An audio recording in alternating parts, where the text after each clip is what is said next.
بسم اللہ الرحمن الرحیم يهدي به الله من اتبع رضوانه سبل السلام ويخرجهم من الظلمات إلى النور بإذنه ويهديهم إلى صراط مستقيم. ان سب کا اسپیشلسٹ بن جائے، ان سب درسوں کو آخر تک پڑھ لے اور ان کا قہرمان، فارسی میں کہتے ہیں چیمپئن کو، پہلوان کو، ان علوم میں پہلوان بن جائے، چیمپئن بن جائے، اور حتیٰ بے پھائے یہ اجتہاد نیز بے رسد، یہاں تک کہ اجتہاد کے مقام پر پہنچ جائے، یہاں تک کہ مجتہد بن جائے، لیکن قرآن کو اس طرح کہ جس طرح قرآن کو قرات کرنا چاہیے اس طرح بھی نہ پڑھ سکتا ہو، یعنی قرآن کی قرات بھی ٹھیک نہ کر سکتا ہو، یہ ممکن ہو گیا. علامہ طباطبائی کہہ رہے ہیں مجتہد بنا بیٹھا ہو، لیکن جب قرآن کی 4 آیتیں پڑھے تو پتہ لگ جائے کہ یہ تو فارغ ہے، اگرچہ لوگ احترام میں بولیں کچھ نہیں، توجہ فرما رہے ہیں، لیکن تو اس پول میں تو اترا ہی نہیں ہے، اس میں تو تیرنا تو دور کی بات، تو ہوتے آتے ہیں گھستے ساتھ اس کو. یہ سورہ مائدہ کی آیت نمبر 15-16 کی آیت، اسی کے ذیل میں تفسیر میزان آپ کی خدمت میں عرض کر رہا ہوں. حتیٰ کہ اجتہاد کے مقام تک پہنچ جائے، لیکن قرآن کو جس طرح پڑھنا قرات کرنی چاہیے قرات بھی نہ کر سکے، یا دوسرے لفظوں میں اس مقام پر پہنچ جائے اجتہاد پر. یہ ممکن ہے. علامہ فرما رہے ہیں کس کے بارے میں؟ یہ کہاں پہ ہوتا ہے؟ حوضے میں بنتے ہیں نا مجتہد، وہاں کے بارے میں کہہ رہے ہیں کہ اس مقام تک پہنچ جائے جبکہ اس نے کبھی قرآن کو ٹچ بھی نہ کیا ہو. سبحان اللہ، دیکھ رہے ہیں، قرآن کو ٹچ بھی نہ کرے، مجتہد بن جائے، علم صرف کا ماہر، علم نحو کا ماہر، درایا کا ماہر، حدیث کا ماہر، رجال کا ماہر، بیان کا ماہر، فقہ کا ماہر، اصول کا ماہر، قرآن سے فارغ. بڑی محنت کی ہے اس مقام پر پہنچنے کے لیے لوگوں. کیوں؟ اس لیے کہ قرآن کے اندر مرضیوں کی باتیں نہیں ملتی.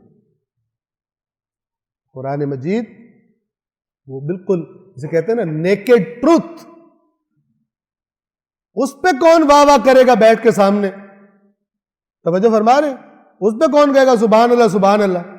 کوئی بھی نہیں کرے گا. وہ تو جو بچوں کی عقلوں والے ہوتے ہیں ان کو تو میٹھی دوائی بھی چاہیے. ڈاکٹر صاحب آپ نے پچھلی دفعہ کڑوی دوائی دی تھی نا، آئندہ میں آپ کو چیک کروانے نہیں آؤں گا، مجھے میٹھی دوائی دیں. اب ڈاکٹر اگر بے ایمان ہوگا تو کہے گا اس کو سیرپ پہ لگاؤ، تم نے پیسے لینے. لیکن اگر ڈاکٹر ایماندار ہوگا وہ کہے گا بیٹا اگر تم نے ٹھیک ہونا ہے کڑوی دوائی کھانی پڑے گی. یہ جو عقل مند ہوتا ہے اس کو کڑواہٹ فیل ہی نہیں ہوتی، اس کی نظر اس کے نتیجے پہ ہوتی ہے، نہ کہ اس کے ٹیسٹ پر ہوتی ہے. اور یہ ٹیسٹ جب ڈیولپ ہو جائے قرآن کا تو یہ لذت دیتا ہے، یہ آنکھوں سے آنسو جاری کروا دیتا ہے، یہ اللہ تبارک و تعالیٰ کے سامنے سر جھکا دیتا ہے پورے وجود کے ساتھ بندے کو. یہ پھر نمازوں میں بھی جان ڈال دیتا ہے، پھر یہ ہر چیز کے اندر روح ڈال دیتا ہے، پوری قوم میں روح ڈال دیتا ہے. پھر یہ بے ایمانی اور کرپشن والا معاشرہ یہ نہیں رہتا جس میں قرآن زندہ ہو جائے. یہ بنتا ہی تب ہے جب قرآن نکل گیا ہو. یہ سب نے مل کے کی ہے، شیعوں نے، سنیوں نے، سب نے، جب تک توبہ نہیں کریں گے اور واپس نہیں آئیں گے. اسی طرح اللہ کا فیصلہ ہے، جس طرح پچھلی قوموں کو اللہ نے رسوا کیا یہ بھی رسوا ہوتے رہیں گے. یا جتنے مرضی اپنے آپ کو جنت کے ٹھیکیدار اور وارث اور پتہ نہیں کیا کیا سمجھتے رہے. توجہ فرمائیں، قرآن کو اس نے ہاتھ بھی نہ لگایا ہو تو یہ اتنے بڑے لیول پر مجتہد بھی بن سکتا ہے. اس طرح علوم دینی جنہیں کہا جاتا ہے، اس طرح تو دیکھے گا، اگر ان کو پڑھ تو دیکھے گا اس طرح یہ قرآن سے خالی ہے. پس معلوم ہوتا ہے کہ کوئی رابطہ، یہ جو میں نے بات آپ سے کی ہے، اس رائے کے مطابق ان علوم اور قرآن کے درمیان ہیچ رابطے نیس، کوئی رابطہ ہے ہی نہیں. اور در حقیقت نتیجہ کیا نکلے؟ حقیقت یہ ہے کہ لوگ قرآن کے بارے میں سوائے قرات کرنے کے کوئی اپنی ڈیوٹی نہیں سمجھتے کہ اس کے بارے میں کچھ اور بھی ہم پہ فرض ہے. ٹھیک ہے نا؟ بس پڑھتے جاؤ، ہر لفظ پہ 10 نیکیاں مل رہی اور اکاؤنٹ فل ہو رہا ہے، یہی بتایا ہے۔ اس کے علاوہ کچھ سمجھتے ہی نہیں ہے کہ ہماری ڈیوٹی ہے۔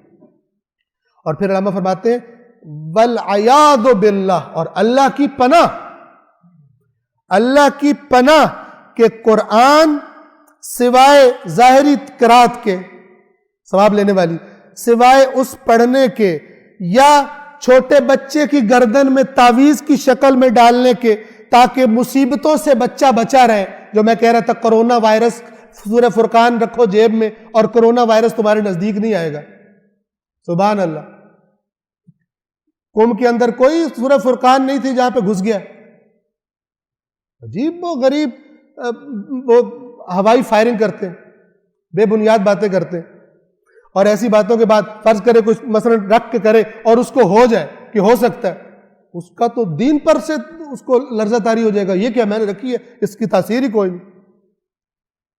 جس نے اصل یوز جس کے لیے قرآن اترا ہے، اس کام کے لیے جس نے قرآن کو یوز نہیں کیا، اس کو دوسرے یوز کیا بینیفٹ کرے۔ جس قرآن کے بارے میں رسول اللہ کی شکایت ہونے والی ہے کہ انہوں نے قرآن چھوڑا تھا، اس کی ہدایت پر عمل نہیں کرتے تھے، اس کی تعلیمات سے دور تھے، اس قرآن سے بینیفٹ لے رہے ہیں۔ یہ تو ائمہ نے روایات میں بتایا کہ خود قرآن بھی شکایت کرے گا، اصول کافی کے اندر یہ روایات موجود ہے کہ قرآن شکایت کرے گا، اور جس کی شکایت کرے گا اللہ کہے گا پکڑو اس کو، یہ سچ کہہ رہا ہے قرآن، یہ بندہ غلط ہے، اس نے قرآن سے دوری اختیار کی۔ جس کی شفاعت کرے گا اللہ تعالیٰ وہ بھی قبول کرے گا، جس کی شکایت کرے گا اللہ تعالیٰ وہ بھی قبول کرے گا۔ رسول اللہ بھی شکایت کر رہے ہو قرآن چھوڑ دیا تھا، قرآن خود بھی شکایت کر رہا ہو قرآن چھوڑ اس نے مجھے چھوڑ دیا تھا، بندہ کیا ایکسپیکٹ کرے؟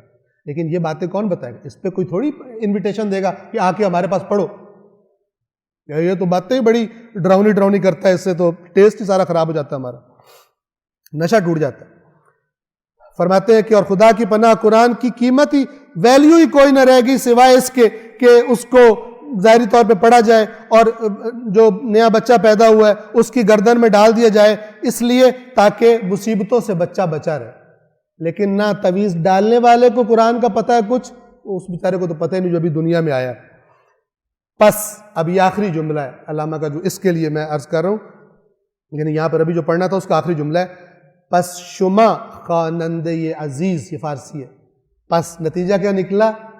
تو اے میرے عزیز اس عبارت کو پڑھنے والے، اس تفسیر میزان کی اس عبارت کو پڑھنے والے میرے عزیز، اگر از این قسم مسلمانان ہستی عبرت بگیر، اگر تو بھی مسلمانوں کی اسی قسم میں ہے تو عبرت لے۔ اگر اے پڑھنے والے تو مسلمانوں کی اسی قسم میں شامل ہے تو عبرت لے۔ وَدَرْ رَفْتَارَتْ بَقُرْآن تجدید نظر کن، اور قرآن کے بارے میں تیرا جو رویہ ہے اس کے بارے میں تجدید نظر کر، نظر ثانی کر، تبدیل کر اپنے آپ۔ اللہ العلی العظیم۔